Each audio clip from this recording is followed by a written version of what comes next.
Good evening. Welcome to the Yale University Art Gallery. My name is Pamela Franks, and I'm the acting director and the Seymour H. Knox Jr. Curator of Modern and Contemporary Art here at the Yale University Art Gallery. And I am very pleased to join Amy Myers, Director of the Yale Center for British Art, in welcoming you all to tonight's Andrew Carnduff Ritchie Lecture. The Ritchie Lecture Series is jointly sponsored by the Yale Center for British Art and the Yale University Art Gallery, and it was established to honor the memory of Andrew Carnduff Ritchie, director of the Yale Art Gallery from 1957 to 1971.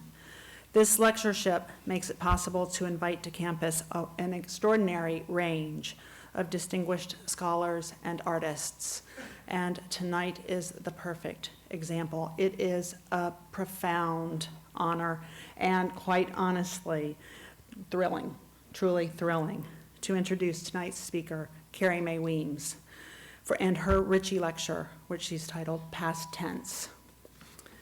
An acclaimed photographer, video artist, and MacArthur Fellow, Carrie Mae Weems has throughout her career used her work to examine challenging topics of cultural identity, gender, race, class, and systems of power and control.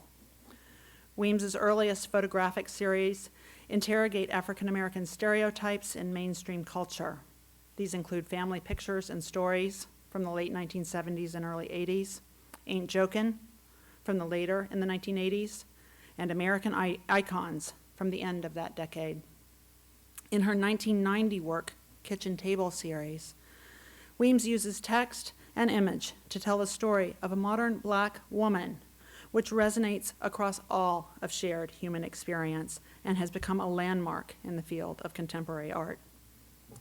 Weems is the recipient of numerous awards and fellowships, including the Rome Prize, a National Endowment of the Arts Fellowship, the Congressional Black Caucus Foundation's Lifetime Achievement Award, and many others.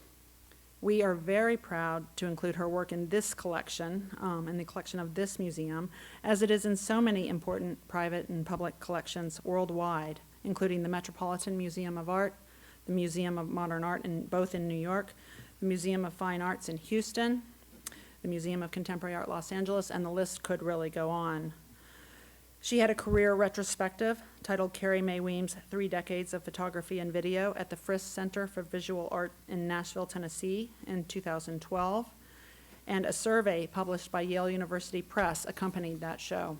2 years later, Weems had a major career retrospective at the Guggenheim Museum in New York.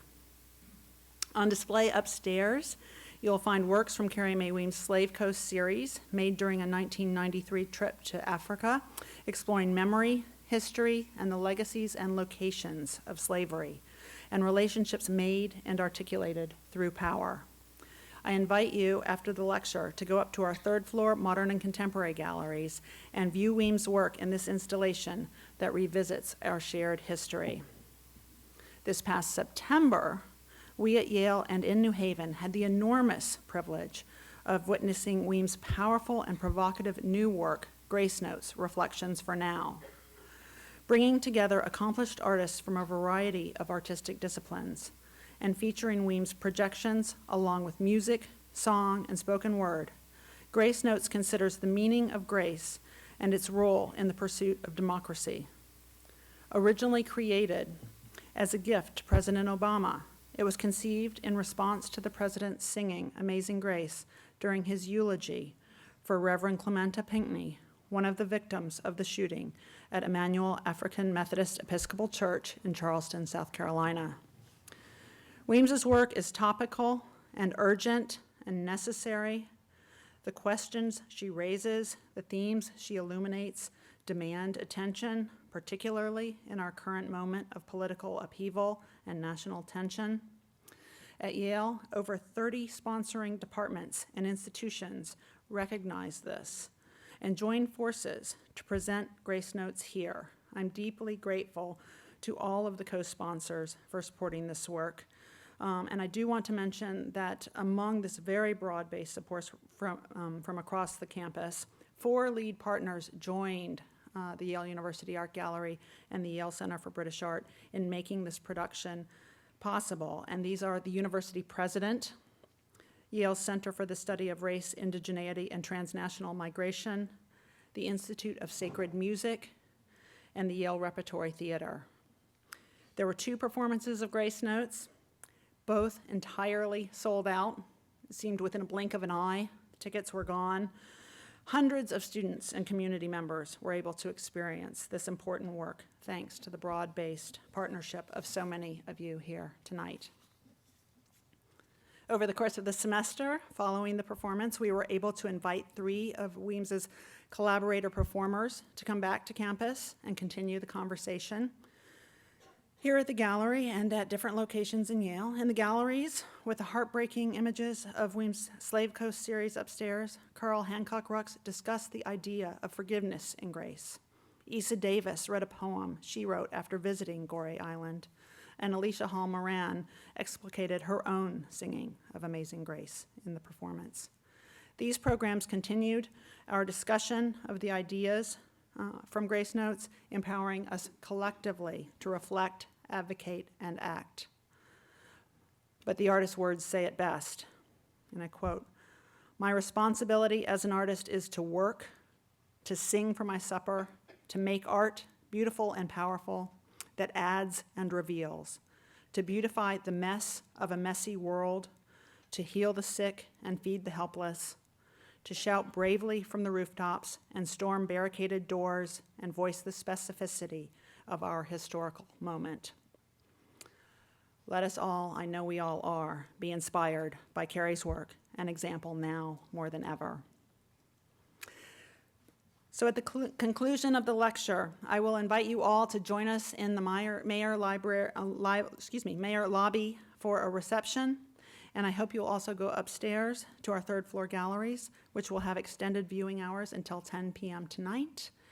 And now, Carrie Mae Weems, I invite you to deliver your Ritchie lecture, past tense.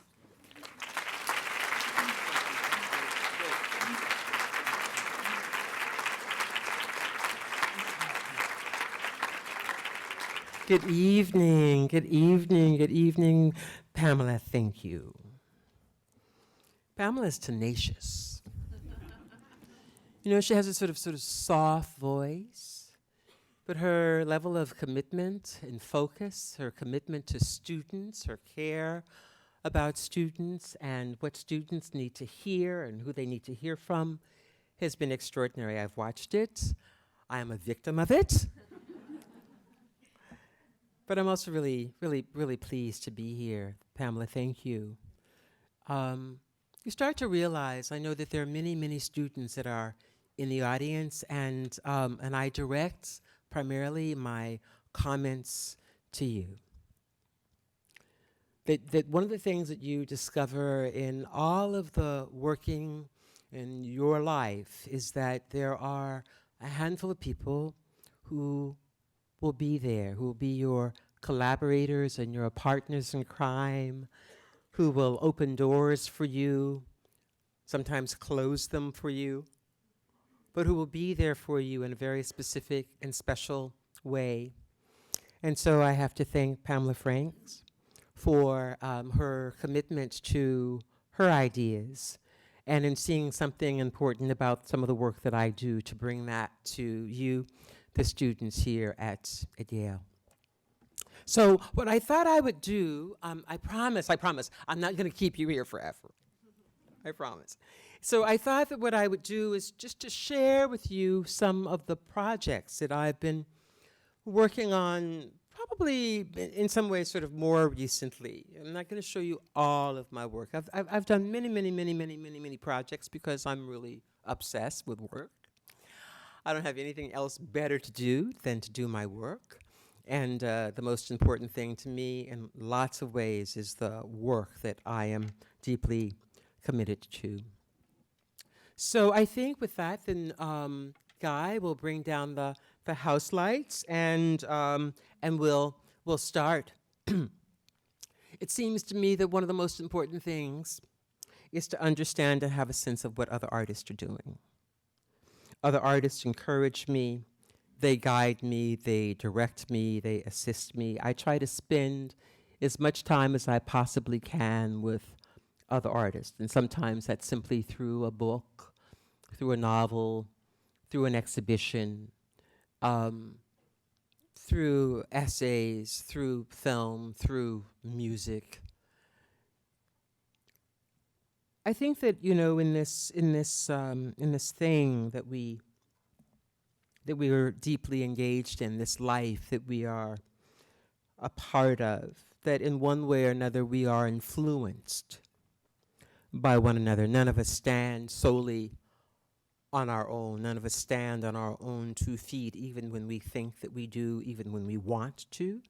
We're always really standing in the shadows of others. Other people are helping us to get over, to get our work done. They're operating as collaborators, or they're simply operating as echoes in the background, providing us with a sense of the possible and a sense of direction, because they've widened the path, essentially, for us. And so I try to spend, as I said, a lot of time with other artists. And so these, of course, I'm not talking about every slide. It's really not important. The thing is that these are some of the artists that I spend my time with, images that I spend time looking at, going back to, trying to understand, thinking again about this sort of essay on influence. In fact, one of the great professors here, Todd Peppergeorge, wrote a really important book called An Essay on Influence, which looks at the work of Walker Evans and that of Robert Frank. For those of you who don't know it, you probably should. I love looking at this sort of marriage between what Duchamp is thinking about on the one hand and what Lorna Simpson is thinking about on the other. This idea that, that there's this sort of constant conversation that's going on between and amongst artists around very, very important singular ideas that we come back to again and again and again and again and again. And so never be embarrassed, young students, about this idea of being influenced by another artist. The art of appropriation is indeed what we are often involved in. And one of the things that becomes very interesting then is how you extend the dialogue, how you extend the making of what somebody else has done before, right? It's sort of a great and long, long history of appropriations, even amongst very famous artists who are constantly referencing one another, going back and forth amongst one another in order to iron out their own sorts of issues, their own visual problems, their own emotional grapplings. I do many, many, many different kinds of projects, and I had a wonderful conversation this afternoon with the graduate students, primarily graduate students in the photo department. One asked me about the sort of differences in these sort of projects that I make, and do I see them as being fundamentally different? And I actually don't. The idea of past tense, present perfect is an idea that I've been working with for a long time. I make video art, I do performance art, I convene many, many, many other artists to have certain kinds of conversations, and I'm as interested in those kinds of convenings amongst other artists as I am in the process of making my own work, my own photographs or films, videos, or performances. I think probably in some ways, in looking at much of the work that had been made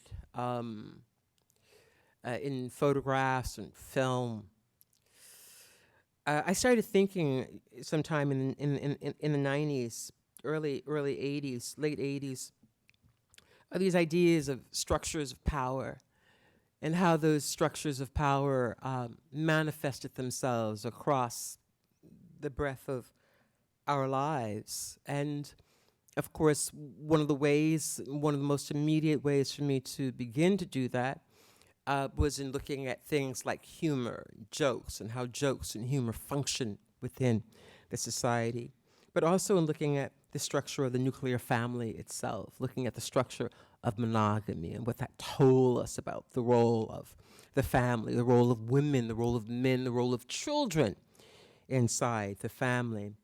And so for a period of time, I very worked very hard in making this piece, the Kitchen Table series, which I made now, I don't know, maybe 35, 40 years ago.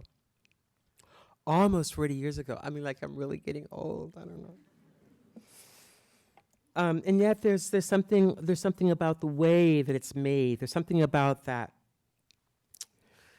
the ways that it's made and that light of interrogation that seems quite current. It doesn't feel to me, I could be delusional, but it doesn't feel to me really quite dated. And I suppose in a way it's because the issues regarding family and structures of family and structures of power as they exist within contemporary families around the world are fairly consistent.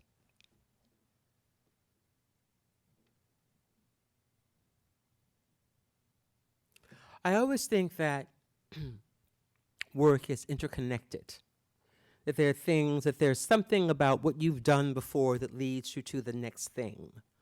And that if you're paying attention to the work, it tells you what it needs, it tells you what it demands, and it forces you in a way to work out of it. And so I've been working, of course, on Kitchen Table. And then I was invited to do a project for the Venice Biennale to photograph Robert Colescott, the painter Robert Colescott. And out of working with Robert Colescott, the painter, another set of ideas sort of came to me about my relationship to painting and my relationship to myself in relationship to painting and myself as an artist. Standing on shaky ground, I posed myself for a critical study, but was no longer certain of the questions to be asked. It was clear I was not Manet's type, and Picasso, who had a way with women, only used me, and Duchamp never even considered me. But it could have been worse. Imagine my fate had de Kooning gotten hold of me. And it grew out of this work with Robert Colescott, seduced by one another yet bound by certain social conventions. You framed me and I framed you, but we were both framed by modernism. And even though we knew better, we continued that time-honored tradition of the artist and his model. I mean, one of the things that I'm always interested in is the ways in which we are complicit in our own victimization, right? The way that we are complicit, which I think is absolutely critical for really understanding who you are, what you are, and how you operate in the world, and the kinds of questions then as an artist, as a maker, as a thinker that you have to ask yourself as you live the life that you live and make the work that you make, whether that is photography or film or writing or choreography, whatever it is, right? It's sort of sorting out what it is and how it is that you operate, and then what it is, of course, that you are ultimately committed to. What are the things that get you up in the morning, that get you out of bed and down into the studio so that you start to work out and tease out the difficulties of what it means to make, to be a maker of something that has some level of integrity, hopefully underscoring the work, that it means something not only to you, but hopefully to a larger set of people. I've been given over the years, I've worked with, lots of different people, and I'm like really a bitch to work with. I mean, I'm not necessarily easy. Not difficult, for the sake of being difficult, but I'm not necessarily easy to work with. And I think that I'm not necessarily easy to work with because I always ask difficult questions. I think people are interested in those questions, but they do pose complications. So the Getty asked me to participate in a project with them several years ago, 1990, 1991, 1992, 1993, something like that, a while ago. And I produced this piece from Here I Saw What Happened, and I Cried, which was based on a series of of photographs that had been made, some of them very, very, very well known, and some of them not so well known, that had existed or lived in various archives.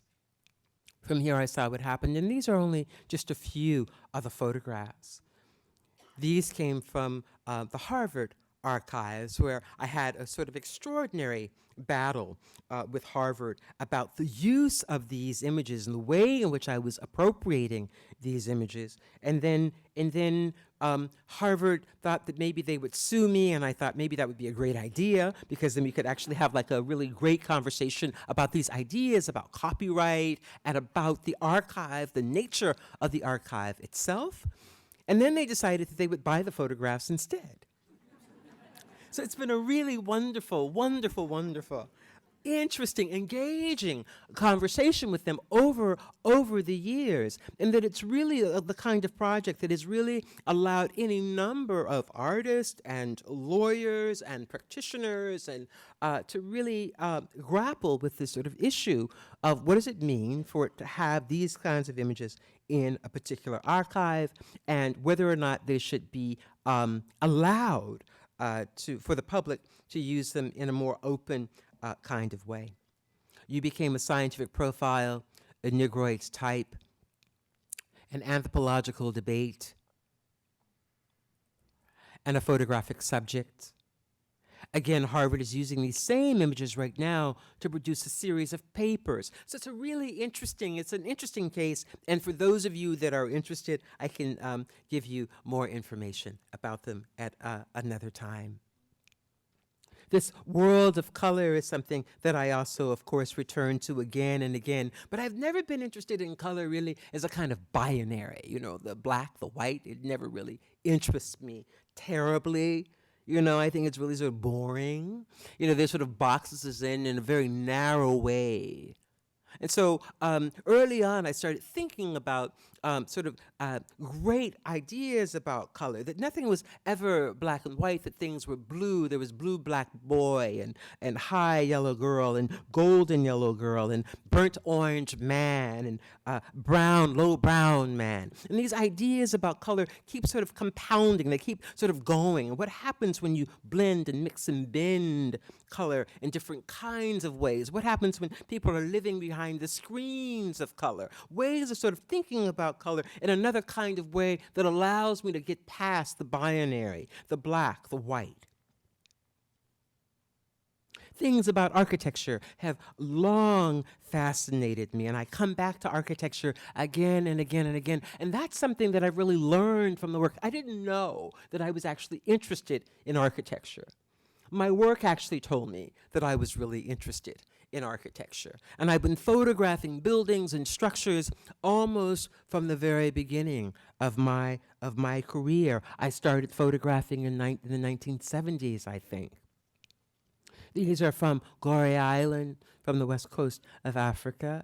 Many, many, many. These projects, consist of dozens and dozens of photographs, many, many, many blocks of text as well. I often use text along with work, grabbing, snatching, blink and you be gone. Or the sexuality of buildings, the sort of extraordinary sexuality of buildings, the sexuality of space that is inscribed, that we see almost everywhere, that we know that there are certain buildings that we can and cannot go into based on the ways in which those buildings present themselves to us, based on the ways in which they are designed.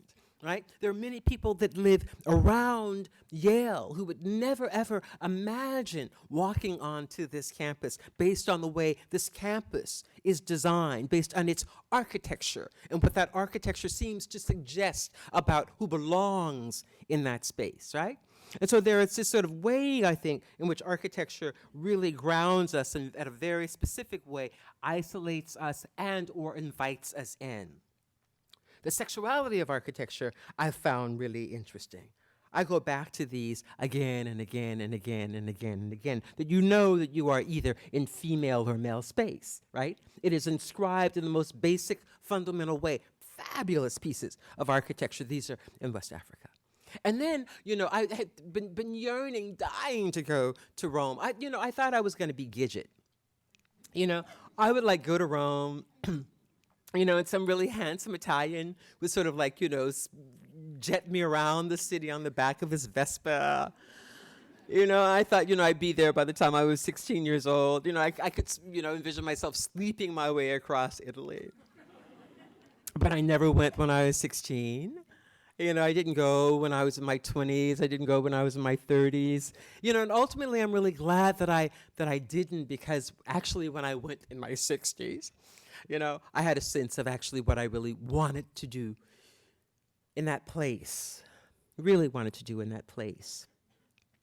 I thought about this sort of great city for more years than I care to remember. And so when I got to Rome, I received the Rome Prize, as Pamela mentioned earlier. One of the great experiences of my life, and every morning I would get up at about 4:30 and put on my black dress and grab my camera and my tripod and march around the city. I went to all 13 gates of the city. I photographed myself at all 13 gates of the city, leading in and out of the city, really trying to mark what was important about this place that has held such incredible weight in Western civilization and in Western culture. The beginning of power as we understand it and know it, the beginning of empire as we understand it and know it, the beginning of money as we understand and know it, all really happened in the Roman Empire. And so going there later on in my life and being able to really stand and witness and to think about the role of the city and this place and architecture and the laying out of a culture was really important to me. This is San Lorenzo, probably the most radical part of the city of Rome, and the only section of the city that was bombed actually during the war. And there are many photographs that compose, or that make up the roaming series, maybe 35 images in all. And one of the things that I really needed to look at and really wanted to focus on as well is not only ancient Rome, but ancient Rome is like, which is important and fascinating and beautiful and mysterious and crazy. And spending time in Naples, in and around Naples, and that sort of dark place. Like Naples is like, to Rome what New Orleans is to New York. I mean, these are like very, very, very densely mystic places. But I also wanted to have a great sense of Mussolini's Rome, a fascist Rome, and the architecture of that. And so I spent a lot of time in that part of the city. And just as I was finishing up the Rome series, I'd spent a year photographing. I also spent time working at Cinecittà, Fellini's famous studio, which is fabulous. It was really great. It was really great. So I made a film there, Italian Dreams. And so, I'm finishing up, it's like May Day. It's May Day, 2007, May Day, right? And I thought, I want to see what Rome is like on May Day. So I walked through, Piazza di Popolo, and I spent all of the morning marching around. And just as I was about to finish up, I found myself in front of the National Museum of Rome. It's contemporary museum. And I thought, oh. And so then I realized that, that museums was a whole other thing, sort of, thinking about the architecture of museums and the ways in which museums present themselves to the world, their artifices, and wanting to stand in front of them. And so I made this photograph. I really understood the moment that I made it, what it was, what it could possibly mean. And I dashed back to my studio at the American Academy, and I booked all of these flights all over Europe so that I could then photograph in all of these other museums, in front of all of these other museums throughout Europe before I came back to the United States. And then, of course, I continued the work here in the United States as well. So it was a pretty interesting thing, you know, this way of confronting, the thinking about space, thinking about architecture. This is probably the only photograph that I didn't make of myself at the scene. I had somebody release the shutter for me. And I've been working in this way now, this particular way, now for many years. It started with I think it started with a series in Cuba when I decided that I wanted to go to Cuba. I was going to photograph in Cuba, but that I didn't want to necessarily photograph people, that I didn't want to use my camera in that kind of way. That I felt that it wasn't a way for me to work. That I didn't want to run around snapping photographs of people on the sly and capturing images and then bringing them back home to print. I thought it would be much better for me to simply engage in an environment in a certain kind of way. And so I started in Cuba, and then I went to Louisiana, and I photographed in Louisiana for a long time, and then in Beacon, New York for a long time, and then in Rome for a long time, and now I've been photographing monuments in the United States, in Washington in particular. And of course, I continue the museum series as well, this idea of echoes of Marion is at peace, and starting, of course, with something like a slow fade to black, and this idea about what can be heard, and who can be heard, what can be heard, who can be heard, and under what conditions can things be heard, and how things must be articulated in order to be heard if you want a sort of clarity and to be understood in terms of your sounding, the nature of your voice. Constructing History was yet another project which has a video component as well. Most of these series have video components, and I have a whole list of videos that I actually rarely show. Just occasionally do I show my videos. Constructing History Constructing History is an important piece for a number of reasons. You know, usually I'm in bed when deep ideas kind of occur. It's sort of like you feel yourself, you feel your body, and your body starts to talk to you, right? Through imagery and dreams and scents and odor and texture.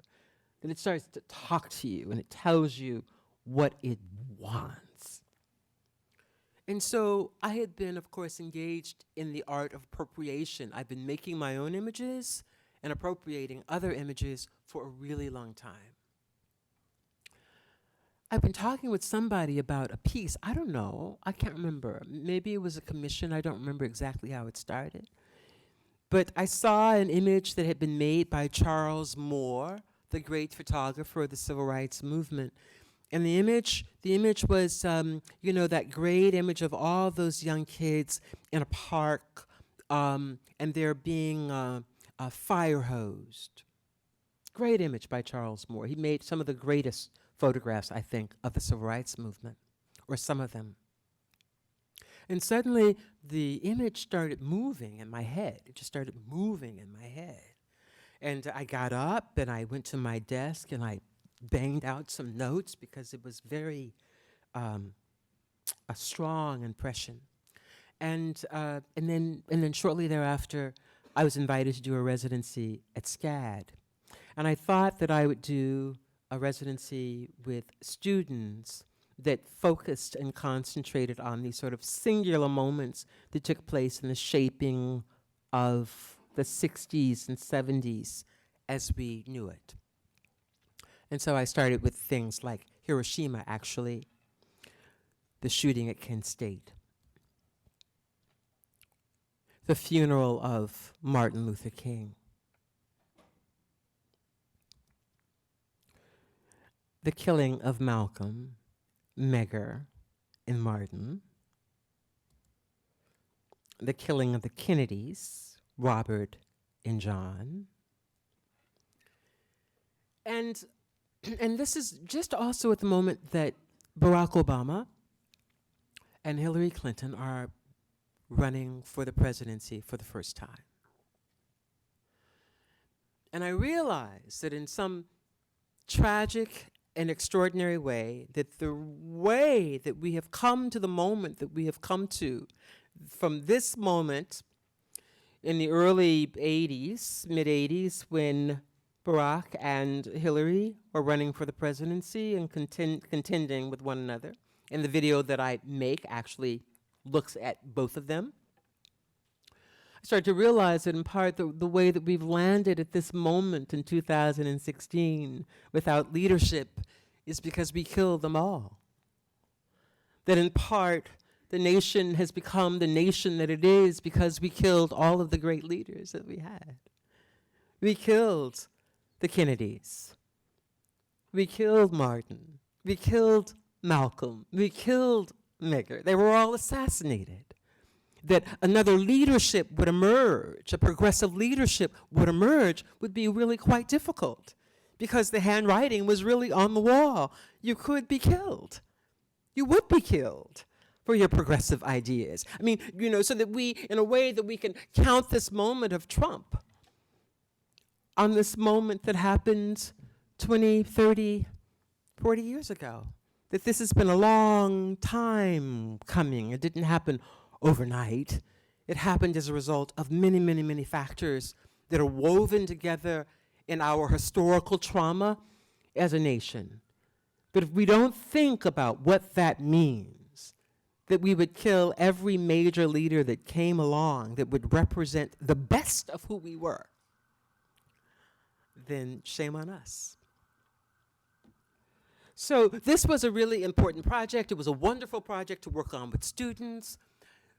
All of my students were engaged. They were my collaborators. They needed to know what time did something happen, who was involved, where were they, who else was around. All of these sort of issues around the landscape of these assassinations and around this particular history was absolutely essential. It was a really wonderful, wonderful project, and probably one of the projects that I am most proud of in relationship to how I work with students to sort of pull out something that was really crucial about who we were, and asking students to step into those shoes so that they would have some sense of knowing what this all meant. What this all meant. Anyway, I'm really quite devastated by the moment that we live in. I'm really scared by the moment that we live in. I'm perplexed that we've arrived at this moment, and yet in some ways I really should not be. So, you know, so that's constructing history. And it exists and it's around and there's a film and blah, blah, blah, blah, blah. Then, and then, I love movies. I love movies. And as I said, I make lots of them. And a few years ago, I've been wanting, actually, for a long time, I've been wanting to really, think about how to do a kind of critique of popular culture, like really kind of getting up under the soil and scratching at it and seeing what's there. And so I had been photographing on the sets of Empire, Scandal, How to Get Away with Murder, Orange is the New Black. These sort of sites that suggest that something actually is happening differently on the contemporary landscape, right? These sort of issues of representation that we've talked about, that many of you have thought about, dealt with, negotiated, like for the last, so many years. Suddenly, there's a new level of representation on TV. How do we sort of think about them? How do we think about Carrie Washington, Lapina, and all of these sort of amazing women? How do we think about Lee Daniel and what he's doing in the field of contemporary culture? I mean, so I thought that I would go stand at their sites. So I've been standing at their sites for the last year. And there's a text that goes along with it. I'm not sure. There are things about this project that I really like, but it has to be completely reworked. And so I'm going to photograph Orange is the New Black very soon, next week, I think, and then doing Hamilton as well. Again, sort of looking at these places where I think some interesting shifts and breaks are happening on the contemporary landscape. Lee Daniel, of course, has been very important because of his way in which he's used contemporary art within the set, right? Really, sort of really focusing attention on what happens visually on the in the picture plane. And so there's a sort of a double level of intervention and reflection that takes place within his scene. So this, of course, is an image of Micheline Thomas's that is on the wall that I'm negotiating and looking at. A piece that you saw earlier, actually, this evening. And then the sort of beautiful, all that beautiful sort of technology, the technology of what makes something work. I'm sort of sandwiching myself against the real and the imaginary space.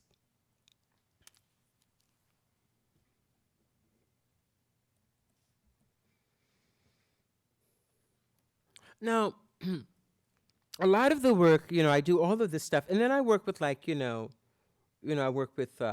I work with kids. And this is a David Hammond piece, which I really love. I'm really angry that I didn't make this myself. It's just such a great piece. Hoods. I mean, I guess it just doesn't get better. And so, so in my neighborhood, there were there's all this stuff, this sort of incredible violence, students that are working on violence, this incredible violence that I experienced in my own neighborhood. All these young boys killing one another, gangs, all this stuff, this sort of nonsense and craziness. And so, a young child was murdered, and so I got up one morning in the snow, and I thought, okay, let me make up a bunch of signs, lawn signs. I'll put them up all over the place, just all throughout my neighborhood, up and down the streets. And people came out of their houses to help me put up these various signs, and I made matchbook covers, and I made safe zone posters, and we put them all up in stores and restaurants and bars and beauty parlors and barbershops. I did a billboard project. I mean, it was a wonderful project of just this sort of incredible kind of focus and energy and effort. As militants you were feared, but as thugs you were only despised. Stop the violence, right? That we are responsible for our own communities. And sort of using these sites, throughout this neighborhood that I lived in to sort of activate the space, just to simply activate the space and to claim a certain kind of responsibility for what was going on within my own community. And so I did this project, and it went on for a while, and I worked on it constantly. It was really kind of wonderful, the kind of people who came forward to assist me, because a lot of people wanted to do something, but they didn't know what to do. But then I'd call like the ad agency, and they would say, well, if you run your billboard on Tuesday, you only get 1 week, but if you run it started on Wednesday, you actually get 10 days, right? So that people would sort of help me sort of figure out those kinds of things. The billboards were important. Lots of people saw them. Signs are still up in my neighborhood 3, 4, 5 years later. It was impactful. It was meaningful. But coming out of that, I thought, okay, so on the one hand, there's this kind of work to do around the public square as a public citizen. And then there was another kind of work to do. How do I get some of these kids off the street? And so I started a little institute. It's called the Institute of Sound and Style.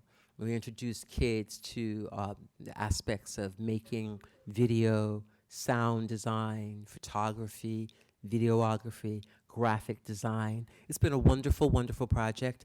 And we pay our kids. We give them a minimum wage because we know that they are poor kids, and without money, it's impossible for them to go to school. It's impossible for them to study. So, so I've partnered with Syracuse University. I have wonderful partners who work in sound studios and design studios who allow my kids to come into their spaces, and they assist me in training them. It's been really quite rewarding. It's probably one of the most rewarding things that I've done over the last 5 years of my life is to work with these kids. We bring in writers. We're starting to bring in psychologists as well, because a lot of them need also other kinds of assistance, emotional assistance, etc. So that's, that project.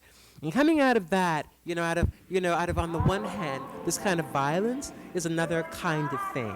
And this is just a short little video. We won't see it all, called People of a Darker Hue, that launches us into another piece of work that we'll discuss. This is Flatbush Avenue. I turn westward in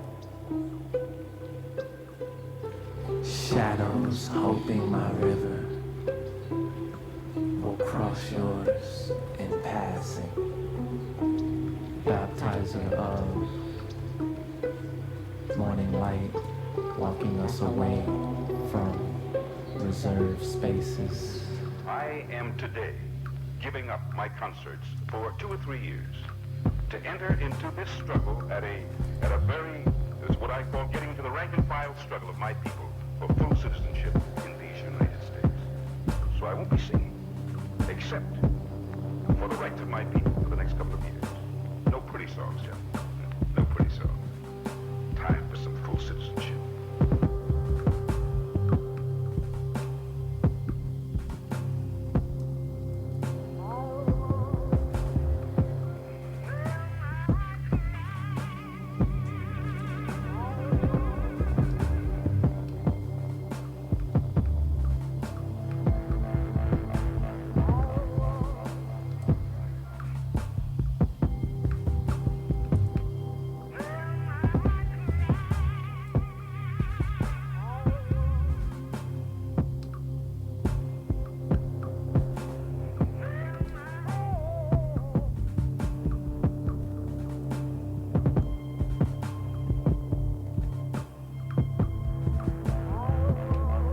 Music is by Jawad Taylor.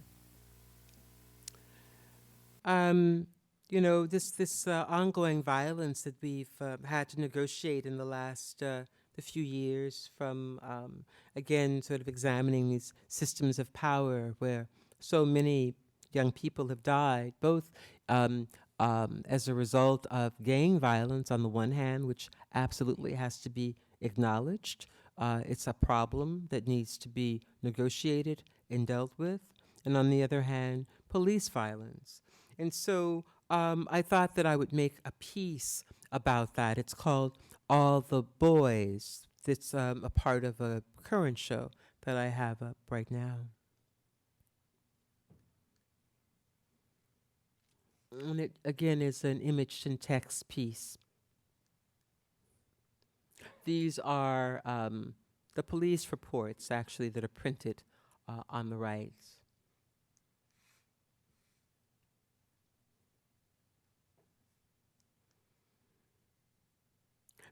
Making this project, these are suspects. And a little too difficult to read from there. But this idea that consistently over and over and over, these young boys from Eric Garner on, men on, were suspects, their usual suspects, and that they were stopped and searched, and that very few people, if at all, have really been charged. Only a few men, police officers, actually have been recently charged in the death of any of the young men that have died over the years. And then, of course, there was the awful killing of the Emmanuel Nine. And a few years ago, a year and a half ago, when I started thinking about that, and Obama sang Amazing Grace, again, my skin told me that something really needed to be done about that. And maybe it was about 6 o'clock in the morning, and I rolled out of bed, and I thought, I'm going to invite 50 artists to make a piece, some kind of a piece, something small, something intimate, that would go into a gift box that we would present to Obama. There'd be musicians and videographers and painters and illustrations and etc. that would go into the piece. And then out of that sort of thinking about that and asking all of these artists to participate in starting to gather some of that material, I was contacted by somebody from Spoleto who asked me what I was working on, and amazingly enough, I started thinking about this project, Grace Notes Reflections for Now, as being something that could actually live on the stage, that it came up out of the box, that the music came up out of the box, that the text came up out of the box, that the compositions came up out of the box, that gestures came up out of the box, and I realized that, could actually be a performance, something that one could stage, that one could look at and live through and think about in another kind of way. And so Grace Notes actually emerged in that way. And as Pam said to you earlier, I worked with a wonderful, wonderful artists, Carl Hancock Rux, Issa Davis, Alicia Hall, Moran, Imani Azuri, the composers James Newton, Craig Harris, and a wonderful, wonderful orchestra, both the orchestra at Spoleto and the orchestra here. And I'm really happy to say now that the piece is also getting ready to go to the Kennedy Center. So if not for Pam and her trust in me, I'm not sure if we would actually have that opportunity. So I have a great deal to be thankful for, and thank you, Pam, for all of your belief in us and belief in what this project could be. The stage design actually comes from constructing history. I don't know if any of you pick that up, but it's the same set. It's the same way that I've made sets in the past.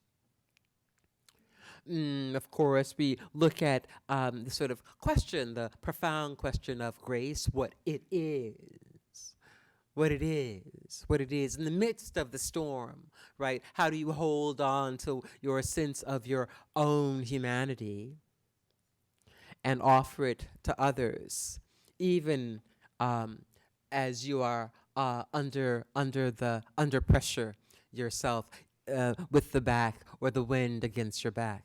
It's a beautiful, beautiful piece. Wonderful things are happening with it, and it's being reshaped even as we move forward. It's the first performance that I've ever done. So how do you sort of shift it? How do you really make it work? How do you bend it to your purpose? What is the role of the voice? What's the role of the singer? What is the role of the text? How does the text actually function? And then what is the relationship, of the music, the undersound, the underpinning of the music to the human voice, right? Or to the text, which is not necessarily poetry. Right? And so it's been a really interesting examination for me, and we're going to look at several other videos too, and then we will end. Francesca Harper, the dancer.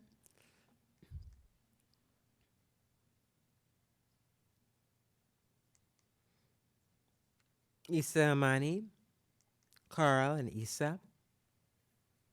Alicia, all of them with very different voices, which is one of the things that also makes it also very unique, because one is an opera singer, one is a blues jazz singer, one is a pop singer, and so the ways in which their voices actually come together is really quite unique.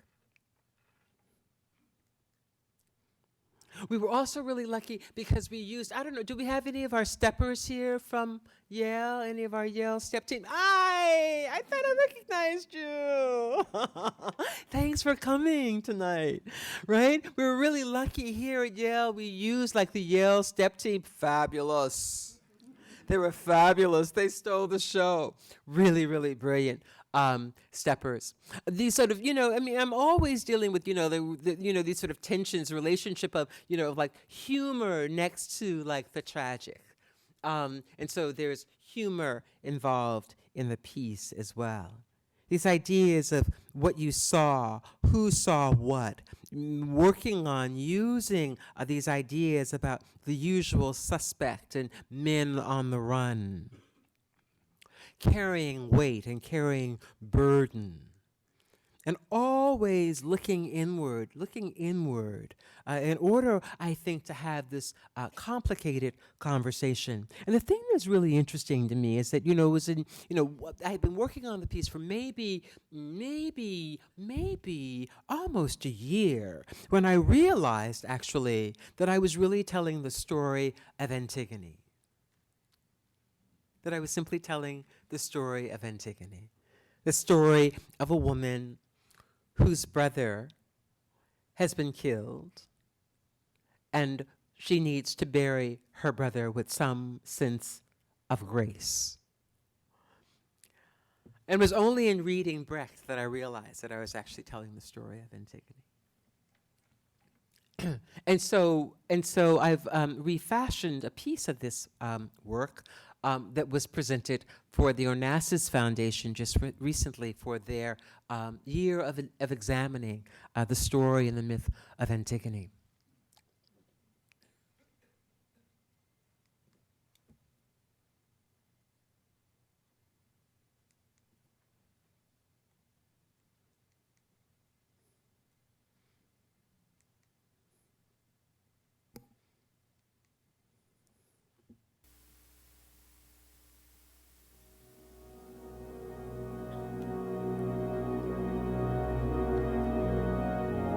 Just the woman who wants to bury her brother with some sense of dignity.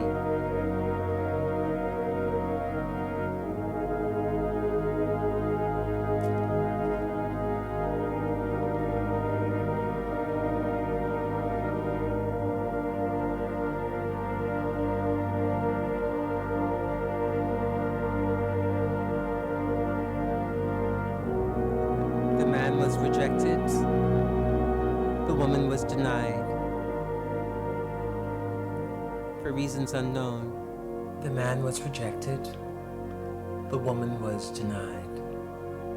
Time and time again, they were always stopped, always charged, always convicted. The numbers tell the story.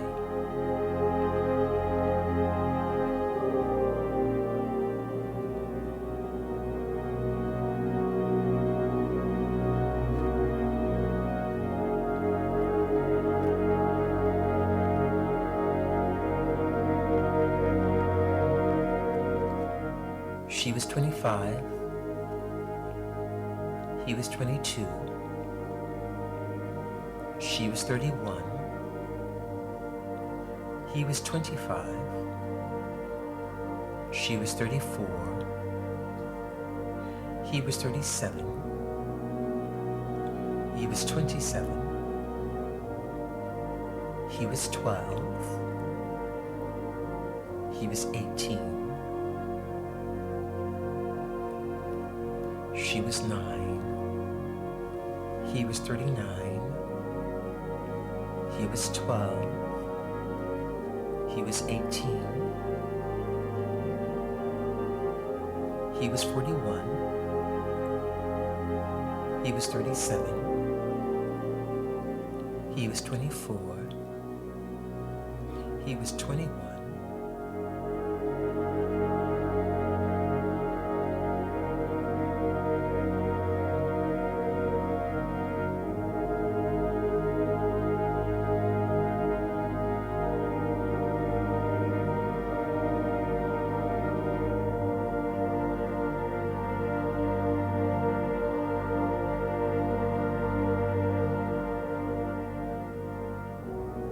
She was a mother, a sister, a daughter, a wife, a mother, a child.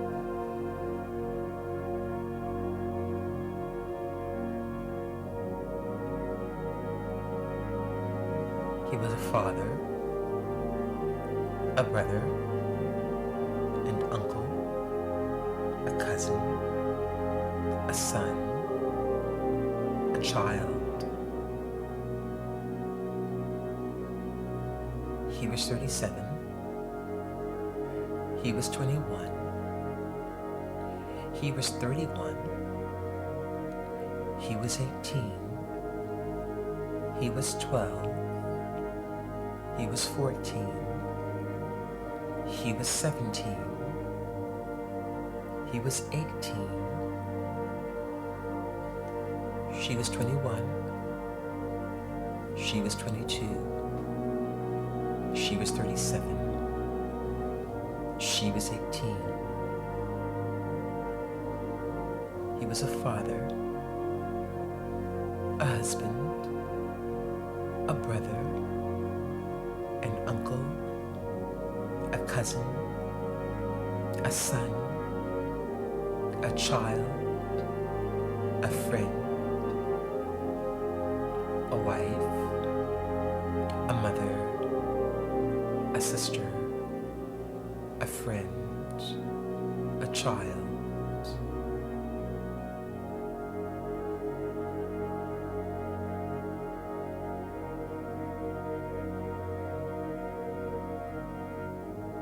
He was trying to get out his ID and his wallet out his pocket, and the officer just shot him in his arm. We're waiting for a back. I will, sir. No worries. I will. He just shot his arm off. Told him not to reach for it. I told him to get his hand out. You told him to get his ID, sir, and his driver's license. Oh my God, please don't tell me he's dead. Please don't tell me my boyfriend just went like that. Keep your hands where they are, please. Yes, I will, sir. I'll keep my hands where they are. Please don't tell me this, Lord. Please, Jesus, don't tell me that he's gone. Please don't tell me that he's gone. Please, officer, don't tell me that you just did this.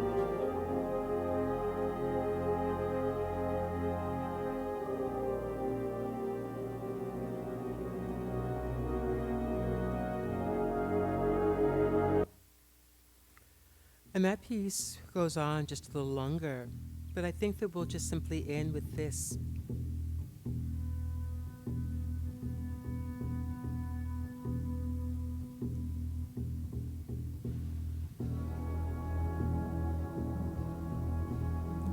While we can consider the nature of what is and what will be, consider the ebb and flow of tides and the bliss of water ebbing at the shore. Let's consider the wonders of the world while we can. While we can, consider standing for something. Consider the slope of a woman's body and the joy that it brings without force. Consider the lonely days and the long nights, the yearning of the lonely, and the flow of deep despair when young men and women die much too soon. While we can, consider beauty in all of its bounty. Consider the lack of consideration. Consider meanness and broken spirits. Consider the meaning of meaning. And while we can, let's consider fixing what is broken. Consider mood indigo and a love supreme, anchoring us to the rhythm of life, love, and glory.